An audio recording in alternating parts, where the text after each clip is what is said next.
क्या पासपोर्ट भी भारतीय नागरिकता का सबूत नहीं है? अगर नहीं तो फिर Aadhaar card, PAN card, voter ID या आखिर कौन सा ऐसा डॉक्यूमेंट है जो आपकी नागरिकता साबित करता है? और भारत का सबसे जरूरी सरकारी डॉक्यूमेंट कौन सा है? आज की इस वीडियो में आपके हर सवाल का आसान भाषा में पूरे सबूत के साथ जवाब मिलेगा। तो चलिए शुरू करते हैं।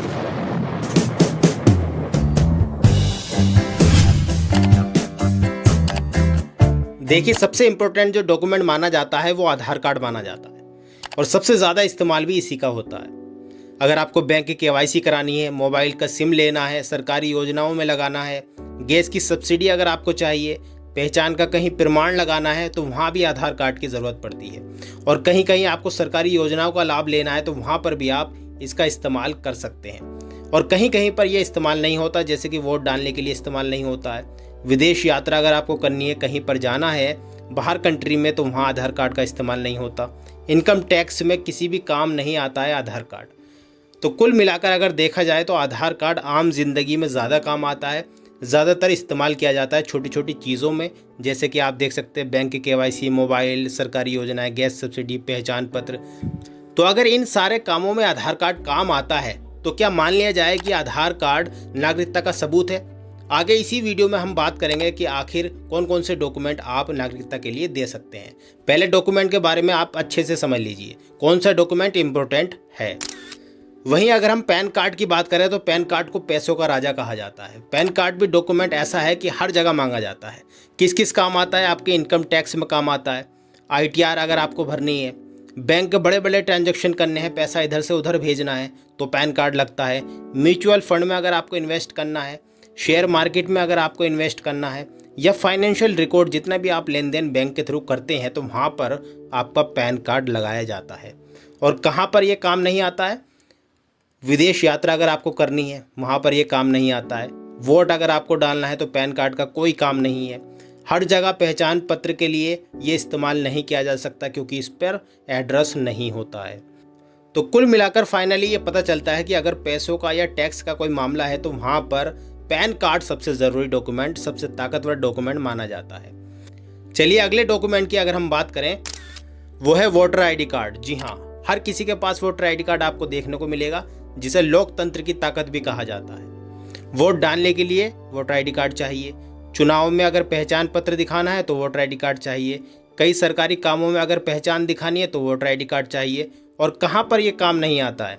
विदेश यात्रा करनी है तो नहीं काम आएगा। उसके बाद इनकम टैक्स में कोई काम है आपका तो काम नहीं आएगा। बैंक के सभी काम अगर आपको करने हैं तो वहाँ पर भी ये काम नहीं आने वाला है। तो कुल मिलाकर वोटर आईडी कार्ड के भी कुछ अलग काम है और कुछ वो काम नहीं कर पाता है, यानी कि इस आईडी से आप कुछ काम कर पाते हैं, कुछ काम नहीं कर पाते हैं। तो वोटर आईडी कार्ड की अगर हम बात करें तो लोकतंत्र में वोटर आईडी कार्ड सबसे ज़रूरी डॉक्यूमेंट माना जाता है, जहां पर आप वोट डाल सकते हैं।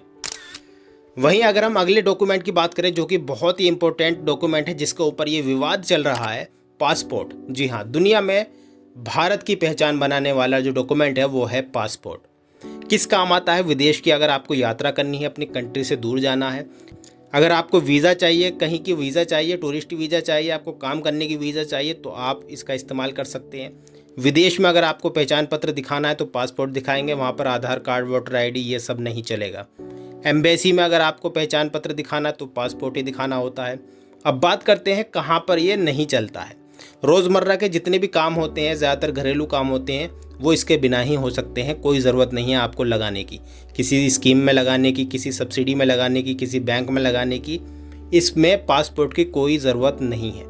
तो ये सिर्फ बाहर के लिए यूज़ होता है। विदेश यात्रा वीज़ा, विदेश में पहचान, एम्बेसी के लिए यूज़ करा जाता है। तो भारत से बाहर अगर आपको जाना है तो पासपोर्ट सबसे ताकतवर, सबसे इम्पोर्टेंट डॉक्यूमेंट माना जाता है।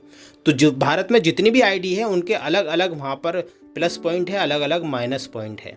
चलिए वीडियो में जुड़े रहें, आपका कन्फ्यूज़न बिल्कुल क्लियर होने वाला है यहाँ पर। चलिए अब वो बात करते हैं जो आप सुनना चाहते हैं। अब सबसे बड़ी बात आप सुनिए कि हाल ही में एक खबर आपने देखा होगा, वायरल हो रही है, पासपोर्ट नागरिकता का अंतिम प्रमाण नहीं है। जी हाँ, यही से लोगों का कन्फ्यूज़न शुरू हो गया है और सब पूछने लगे हैं कि अगर पासपोर्ट अंतिम प्रमाण पत्र नहीं है तो फिर भारतीय नागरिक होने का सबसे बड़ा सबूत क्या है? पासपोर्ट अगर हमें नहीं दिखाना है तो फिर कौन सी आईडी ऐसी है जो हम दिखा सकते हैं?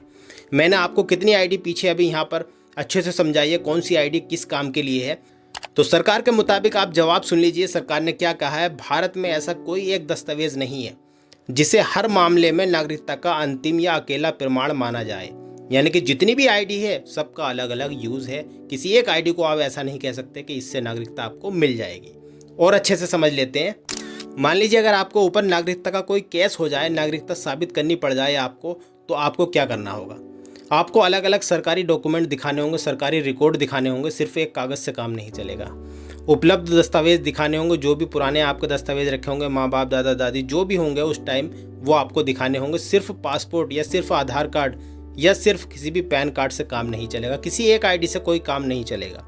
और जो भी उस टाइम लागू कानून होगा वो भी आपको मानना होगा। तो ये सारी चीज़ों को देखकर ऐसा लगता है कि एक नहीं बल्कि कई रिकॉर्ड मिलाकर तस्वीर साफ कर सकते हैं। यानी कि सिर्फ एक आईडी से काम नहीं चलेगा। ये सारी चीज़ें आपको दिखानी होंगी, उसके बाद ही नागरिकता साबित हो सकती है। तो अब बात करते हैं, इतनी आईडी की हमने बात करी, तो आखिर उन आईडी में से सबसे इम्पोर्टेंट कौन सी आईडी है, कौन सी विनर है। अगर आपके पहचान की बात करें तो आधार कार्ड सबसे ऊपर है, और टैक्स और पैसों की बात करें तो पैन कार्ड सबसे ऊपर है, और वोट डालने की बात करें तो वोटर आईडी कार्ड सबसे ऊपर है, और विदेश जाना चाहें तो पासपोर्ट सबसे ऊपर है। तो कुल मिलाकर यह पता चलता है कि भारत में कोई एक सबसे ताकतवर सरकारी दस्तावेज यानी कि सरकारी डॉक्यूमेंट ऐसा नहीं है जो कि हर काम में हर काम का किंग हो। यानी कि अलग अलग काम के लिए आपको अलग अलग आईडी की ज़रूरत पड़ेगी। तो वीडियो के लास्ट में मैं आपको सिर्फ 4 ये ज़रूरी सलाह देना चाहूँगा, जो अगर आप मानते हैं तो काफ़ी फ़ायदा आपको मिलेगा।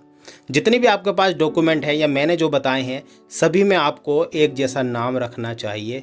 नाम अलग अलग ना हो, नाम मिसमैच ना हो। जन्म तिथि सभी डॉक्यूमेंट में एक सी हो। अगर आपके पास passport, voter ID, PAN card या फिर और भी कोई आईडी है, सब में आपको डेट ऑफ बर्थ सेम रखनी है। और जहाँ ज़रूरत हो वहाँ पर आपको अपना एड्रेस भी अपडेट करते रहना चाहिए। पहले कहीं रहते थे, अब कहीं रहते हो तो वहाँ पर अपडेट भी होते रहना चाहिए। सभी दस्तावेजों की डिजिटल कॉपी आपको अपने पास रखनी है, मोबाइल में भी, और प्रिंट करा कर भी रखनी चाहिए। तो अगर आप ये काम कर लेते हैं तो आपको आने वाले टाइम में किसी भी तरह की कोई दिक्कत नहीं होने वाली है। तो आई होप मैं आपको अच्छे से समझा पाया हूँगा। अगर वीडियो अच्छी लगी है तो एक लाइक कर दें और शेयर ज़रूर करें, ताकि लोगों का कन्फ्यूज़न भी दूर हो। और इसी तरह की नई नई वीडियोज़ के लिए चैनल को सब्सक्राइब कर लें, ताकि आने वाली वीडियो सबसे पहले आप तक पहुँचे।